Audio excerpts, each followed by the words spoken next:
Salama tompoko. Ny fitiavana sy ny kristianina fizarana fa 280 zao tsika androany a. Da resana manokana amin'ny tian'io a. Tiany amin'ireo antony mety ahatonga ny olona anankiray ho tara vao manambady na koa hoe tsy anambady mihintsy. Pitory toko fahatelo andininy voalohany avy hatrany aza ondeha vakitsika takan'izao nivaky ny teny amin'ny anaran'i Jesosy. Ny zavatra rehetra samy manana ny fotoany avy ary samy manana ny androny avy. Ny raharaha rehetra aty ambany ny lanitra na koa aty ambany masoandro. Petraka avy hatrany ny fanontanianany amin'ny hoe fangakoa misy fotoana ny fanambadiana efa noresantsika ihany zay tao ambanimbany tao a. Marina tokoa fa tsy de tena hoe misy fotoana voasorotra loatra koa raha ato amin'ny Baiboly no jerevantsika hoe tsy maintsy sao de manambady na hoe tsy maintsy eto a. Arakaraka ny fotoana ifoazan'ny fitiavana ozy izy tsika no hidiran'ny olona anankiray ao anatin'ny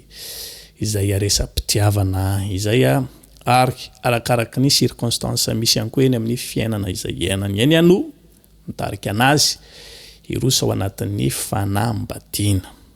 Araka ny ambaram-pitory teny nefa ny ato a toko fahatelo andininy voalohany, ny zavatra rehetra samy manana ny fotoany avy ary ny zavatra ary samy manana ny androny avy ny raharaha rehetra ty ambany lanitra. Zany hoe ninona zany aloha zavatra ho resahantsika hoe io ny zavatra tsy terena tsy taka tsy nakeny an-tsena hoe ka ifamonjonjena be. Eny mety marina daholo zany fahitantsika sy firesantsika azy zany a, tsy fanerena tokoa izy saingy samy manana fotoany avy ozy izy. Pitory teny eto ozy izy zoko be Solomona ny amin'ny raharaha rehetra ety ambany masoandro ety. Ary marina tokoa zany tsy azo edikevitra satria ao ny fotoana ny andro aterahana, ao ny andro afatesana, ao zany ny andro izay anambadiana ihany koa. Raha lasa aloha be tsika amin'izay fanambadiana zay de mety hitarika olana eo anivon'ny tokantranontsika sy eo amin'ny fiainantsika iray manontolo. Raha tara be koa tsika nefa ny amin'izay fanambadiana zay de hitarika olana maro isan-karazany eo amin'ny fiainantsika ihany koa raha tsy aka ohatra anankiray fotsiny tsika ny amin'ny hoe efa 50 taona lay olona zay vao nanomboka nanambady de niteraka 50 taona, miditra 40 taona izy de efa hiditra retirety 30, 50, 70 taona izy de efa tena antitra tanteraka mihitsy a. 80 taona nefa izy vao 10 taona ny zanany, 80 taona zany izy andeha hanatitra zaza, mety mbola eny amin'ny EPP aza.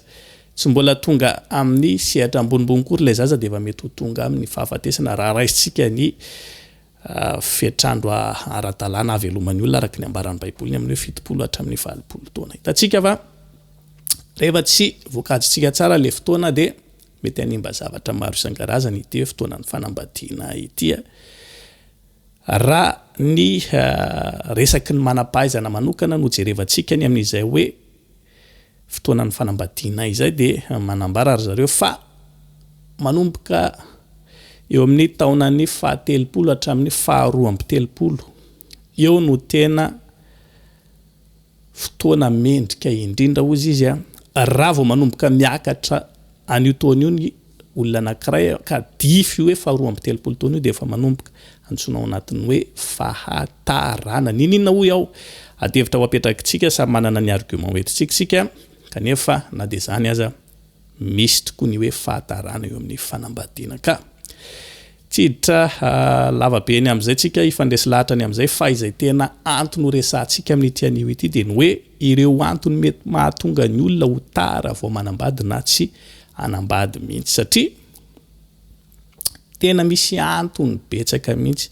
izay mahatonga ny olona anankiray ho tara vao manambady na koa tsy anambady mihitsy. Averiny eto foana ny hoe tsika milaza hoe fanambadiana de avy amin'Andriamanitra de rehefa tara zany tsika vao manambady na tsy nanambady mihitsy de zay zany sitrapon'Andriamanitra eo amin'ny fiainako amin'ny lafiny anankiray zay de mety marina tokoa satria mety misy olona tokoa tsongain'Andriamanitra anao mission manokana mihitsy araka tsy fantatritsika hoe inona lay aniran'Andriamanitra azy manokana de mety Andriamanitra mihitsy no bloqué an'le olona tsy ho tafiditra ao anatin'izay sehatry ny fanambadiana izay. Kanefa amin'ny ankapobeny fanambadiana de efa noresantsika teto foana ny amin'ny hoe resaka safidy io, resaka soa io rahatsika misafidy araka ny fahendrena zay nomen'Andriamanitra atsika mba ahafahantsika mirosa ao anatin'ilay izy. Rehefa reto zavatra izay tany saina manaraka reto no mibahana sy misy eo amin'ny fiainantsika na fisainantsika na fomba amam-panaontsika de aza mametsiny an'Andriamanitra mihitsy hoe zao zany lalana nitondran'Andriamanitra anako na tokoa hoe zao ny anjara izay notendren'Andriamanitra ho anako zany matoa koa tsy tonga teo amin'ilay setry ny fanambadiana na tarabe vao manambady tahaka zao izay zavatra mety ho hita amin'olona anankiray izay mitarika azy ho tarabe vao manambady na koa tena tsy nanambady mihintsy. Anankiray aloha azontsika resana ny amin'ny hoe fatra mpifidy olona loatra. Matetika ny olona izay fatra mpifidy olona dia tena tarabe vao tafiditra ao anatin'ny setry ny fanambadiana na mety tsy anambady mihitsy aza. Ahoana moa le hoe fatra mpifidy tahaka an'ireny mifidy fripéry ireny ihany fa tenana dia ohatrany misy tataka kely ty va loha ty hijanona lefa dia safidiana manomboka maraina parivany andro tsy nahita na dia ray azy verina indray ny apitso tsy mbola nahita ihany dia tahaka izay ihany koa fidiana dia tena hoe marina fa tsy misy maratsy kory hoe safidio tsara izay ho fadiana maka fotoana tsara sy ny sisa fa rehefa tonga ao anatitsika izay ilay tena hoe fatra mpifidy dia matetika ireny olona ireny satria matetika ireny olona ireny tsy dia hoe mipetraka tamina olona anankiray ihany izy na olona anankiroa ny safidianany fa matetika dia alefa mandeha dia miodina le olona miodina nefa rany tsy misy ho safidia intsony dia eo amin'izay izy taraiky tafapetraka eo tonga tsy manambady na koa nanambady ihany fa efa tena tara be loatra. Miaraka amin'izay ihany koa ny condition izay hapetrany. Misy olona dia mametraka condition beta be mitsy amin'ity resaka setry ny fanambadiany ity. Akavady anako ianao na hoe zany dia akavady anao reto avy ny condition dia apetraka daholo mihitsy. Mila ianao apetraka aloha zany marina hoe tsy maintsy misy foana ny condition de base izay tokony ho hita amina tanora anankiroa rehefa hivady ohatra ny amin'ny hoe efa miasa fe izy mahaleo tena tsara. Zany aloha zany dia tokony condition tsy ho resany zany fa tokony isy foana fa ny sasany hatramin'ny hoe 1m70 voalatsakiny ianao dia ohatran'ireny hoe mitsara miaramila ny Inde ireny asina fandrefesana dia mandeha mitsofoka fotsiny le olona ka raha vao midona amin'ilay fandrefesana dia ampialavana zay fa raha vao mitsofoka ao ambany dia foy izay dia tsy lany tahaka izay ny sasany latsaky ny 1m70 non tsy mandeha pointure firy non tsy mandeha volonao tahaka ohatra ngitangita volo ianao tsy mandeha ianao zany tsy lasa be condition averikany misy ny condition de base izay tokony tena ho apetrakantsika tsy maintsy zao le izy tsy maintsy zao tokoa fa ny condition de base tsy hoe ty zavatra rehetrarehetra ty kory ka ataontsika tsy preno daholo hoe tsy maintsy mainty ny izy ny masony na manga maso reny izy tsy maintsy bebe volomaso raha zany nataontsika dia aza gaga eo tsika eo taraiky tsy tafiditra anatin'ny sehatra ilay fanambadiana mihitsy na tarabe tsika vao tonga amin'ilay izy. Faharoa zay fahatelo azontsika resana ihany koa ny amin'ny hoe fa nisy nangataka izy nefa nanda. Ity dia tena zavatra matetika pisy amina tanora ny hoe efa nisy nangataka dia nanda izy. Tsika tokoa tsy miteny izay mangataka anao rehetrarehetra dia ekeo tsy any ilay izy tsy any mihitsy ilay olana fa ilay olana matetika misy olona efa tena vonona ary rehefa tena jerena mihitsy ny situation an'ilay olona dia olona ara-dalàna olona normal tsara tsy misy hoe inona ilay antony fa izy mihitsy mbola te hipetraka amin'ny fitoerany hoe za mbola te ho zazazaza mbola te ho ato amin'ny dada sy mama tsy mbola te hetsika ato mbola te hirirarira miaraka amin'ny namana dia hoe tsy mbola vonona amin'izany matetika ireny olona ireny averika any tsy hoe mangataka anao mba ho sipa na hoe mba hiarakaraka tsotra fotsiny fa le tena hoe efa miditra amina sehatra ambony mihitsy hoe tonga dia anao vody-ondry tsika dia anao soratra sy mariazy efa tena olona maritra mihitsy zany andeaka anao kanefa ohatrany hoe nilopenao le izy ozy tsika ny fomba fitentsika azy tsy nirarainao za mbola tsy vonona amin'izany tsy mbola amin'izany mihitsy ny saiko sy ny sisa nefa raha ny taonanao sy ny pôzipozinao sy ny zavatra misy eo amin'ny fiainanao dia efa tena ao anatin'ilay fotoana tokony andehanana mihitsy une fois manao an'izay le olona dia tsy gaga tsika fa manomboka eo dia tahaka ny hoe sautian'ny anjara mihitsy izy satria misy tokoa izay fotoana ny fanambadiana izay rehefa tsy hatsika miazakazaka amin'ilay izy hoe iny ilay fotoana tahaka ny hoe fandehanana train indrem-pandeha le izy iny le izy fa nandalo navelantsika iny nandalo hoe za iandro eo amin'ilay faharoa ao eo amin'izay mitsoka sasany mety hoe manambady ihany fa tarabe après an'izay ny sasany mety tsy nahazo vady tsono mihitsy. Antony anankiray ihany koa izay mahatonga ny tanora anankiray ho tarabe vao manambady na tsy hanambady mihitsy dia ny doctrine misy any am-piangonana. Ty moa dia efa resahako foana ny amin'ny hoe doctrine misy any am-piangonana dia olana be anankiray ho an'ny tanora kristiana ary anton'ny olana ngeza be amin'izao fotoana izao izay hitantsika etsero ny amin'ny fanambadiana kristiana dia tsy inona fa ny doctrine misy ao am-piangonana ihany. Tsy afaka miarakaraka mihitsy ny tanora lasy vavy tsy fahamasinana hozy izy tsika. Tsy mba afaka ny mifanerasera. Ny olana nefa dia tiantsika tokoa ny hoe mba tanora ao am-piangonana ihany mba samy mifanambady mba miaraka mba ho tonga fanambadiana. Fa resaka eto foana ty ny fitiavana dia tsy teraka raha tsy amin'ny fifampikasoana, fifandraisana sy ny fifampiresahana. Rehefa terenao le tanora tsy ifandray, tsy ifanerasera, tsy ifampikasoka any amin'izay olona hafa ivelany ifampikasoana sy ifandraisana ihany no teraka ilay fitiavana ka azagaga ianao raha olona hafa ry ambadika ry mihitsy ny lasa vadiny nefa ny mba faniritsika rehetra dia mba le hoe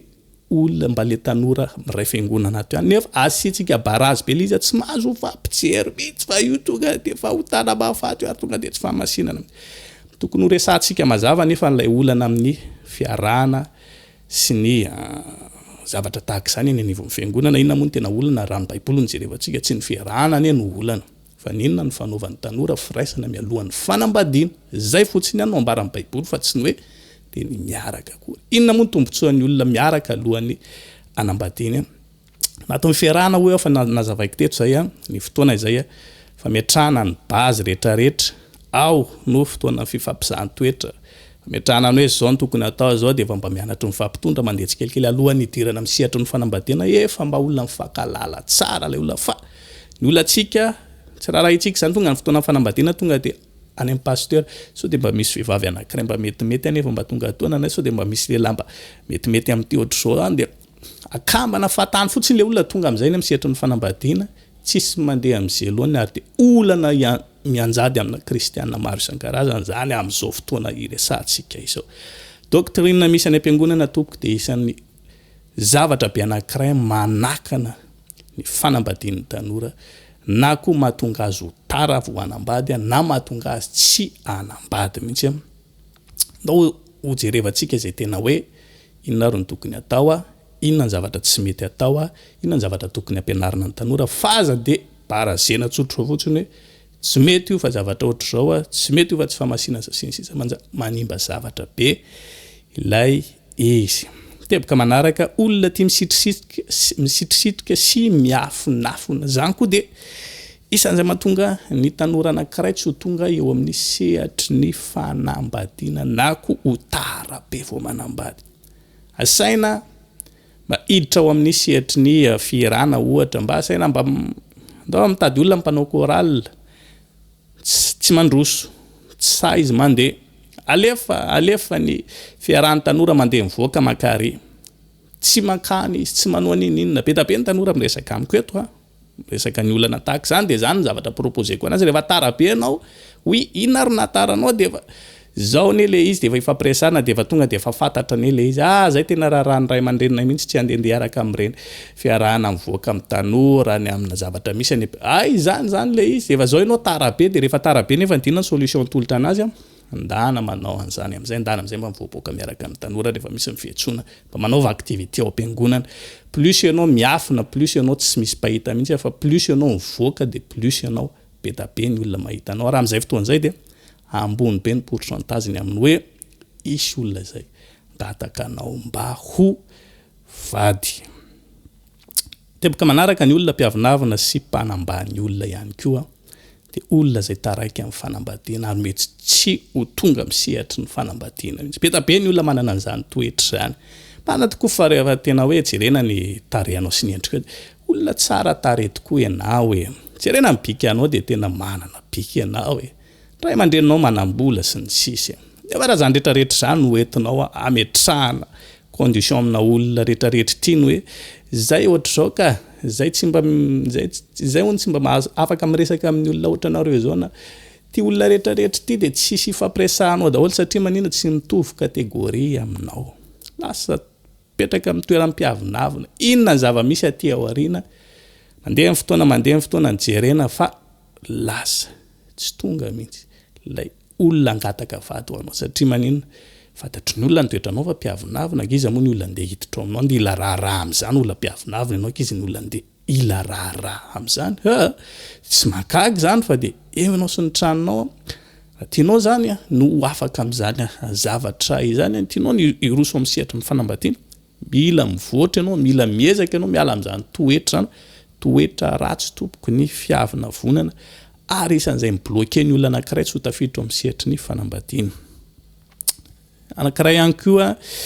ny amin'ny hoe ozina avy amin'ny ray aman-dreny izy ity dia zavatra mampalahelo kanefa tena misy rehefa une fois manozina ny ray aman-dreny efa netiko moa teto ihany ty fanazavany ty ny ozina avy amin'ny ray aman-dreny dia tena miantefany amin'ny zanaka mihitsy ary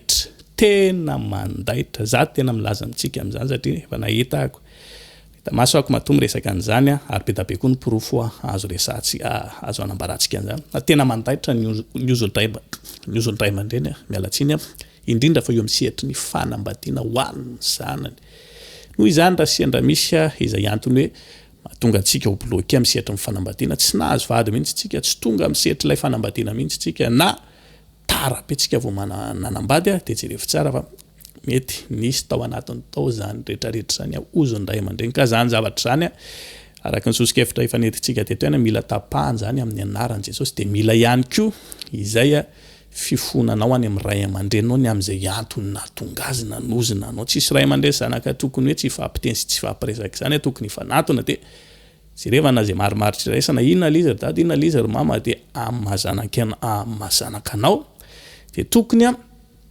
nakisakatohan zay zavatra takiny sy ambarany eo ianao akoatry ny hoe hitarika anao ho any amin'ny fahotana raha zay indray ngamany dia voana amin'ny lalan'ny baibolitsika fa raha mbola tsy mitarika anao loatra ho amin'ny sehatra ny fahotana ilay izy dia tokony ankatoavinao izay tenin'ny ray aman-drenao mba hialana amin'izay hoe ozina izay anankiray koa ny amin'ity tsy fahaizana manisa ny andro iainana arak'izay fa noresantsika teo iny ihany mila fahaizana ny manisa ny andro izay iainantsika 70 valopolo izy ny ten'Andriamanitra raha tahiny mateza 70 raha valopolo zany raha tahiny mateza araka nambarany manam-pahaizana hoe 2 raha vao mihoatra an'io dia efa tonga dia tara fa eo ny âge idéal farany amin'izay fanambadiana izay zany hoe raha ataontsika tsotsotra ny kisarisary tokony zany raha ny tena marina manananika ny fahadimy amby 20 taona ny olona dia efa tafiditra manomboka miditra mora ao anatin'izay sehatra ny fanambadiana izay fa tokony efa afaka miditra tsara mihitsy ao anatin'izay sehatra ny fanambadiana izay mandeha amin'ny fotoana zany anjaranao no mitsinjara ny taonanao tsy njarao ny taonanao tsy misy olona mahalala ny taonanao fa ianao mahalala ny taonanao firy taona ianao zao amin'izao taonanao misy anao zao inona ny zavatra efa mba nitsangana eo amin'ny fiainanao efa tokony ho aiza ny toerana misy anao fa raha tsy hainao mametraka tsara ny hoe eto afa mba vita ty eto afa mba makarisy makatsia dia azagaga fa 50 taona ianao mbola tsy nitoky zaza anankiray ihany 80 taona amin'izay anao vao nomboka andeha hanatra zaza any amin'ny EPP dia hitantsika amin'izay olana be ilay izy tsy fahaizana manisa ny andro iainana misy ihany koa ny olona milaza hoe tena olona basinary fito be mihitsy reny tovy lanja ihany izy ty amin'ilay hoe olona mpiavinavina sy mpanambany olona teo saingy ny mahasamy hafa azy fotsiny ilay hoe basinary fito fomba fitentsika malagasy mihitsy moa izy ty dia tahaka ny olona ahoana zany anajavantsika azy hoe tsy ambony tsy ambany ohatry ny loalikalika ozy izy tsika zany hoe izy sady tsy takatry ny olona manitra kanefa koa tsy tian'ny olona mpanan-karena dia eo anelanelany eo ny toerana misy anazy izy zany izy koa zany tsy tian'ilay olona manitra nefa izy tsy tian'ny olona mpanan-karena azosika angambala izy dia izay zavatra miteraka olana be mihitsy ary dia blokazy ngezabe eo amin'ny sehatra ny fanambadiana tonga tsy manambady tonga antitra mpitoerana fotsiny hoe satria manina ozy izy tsika basinary fitony tansainy zany rehetrarehetra zany mba hitondrana fanazavana ao anatin'ny fisainantsika eo ny amin'izay hoe tanora mety te hiditra ao anatin'ny sehatra ny fanambadiana nefa fa mandeha ny fotoana dia iny dia pasan'ilay fotoana tokony hanambadiana mbola eo taraika eo ihany ireo misy ohatra vitsivitsy ireo tsika koa mbola afaka mikaroka akoatran'ireo fantaro fa amin'ny akapoben'ny zavatra mahatonga atsika ho bloke tsy hanambady na ho taraiky be amin'ity sehatry ny fanambadiana ity dia amin'ny ankapobeny dia miainga sy miankina petsaka avy amintsika ihany ka anjarantsika mitady izay vaolana amin'izany rehetrarehetra izany dia metraka amin'ny veloma mandra-peno mandra-pitafa ho amintsika ho amin'ny video manaraka indraisa miary ho tahin'Andriamanitra veloma tompoko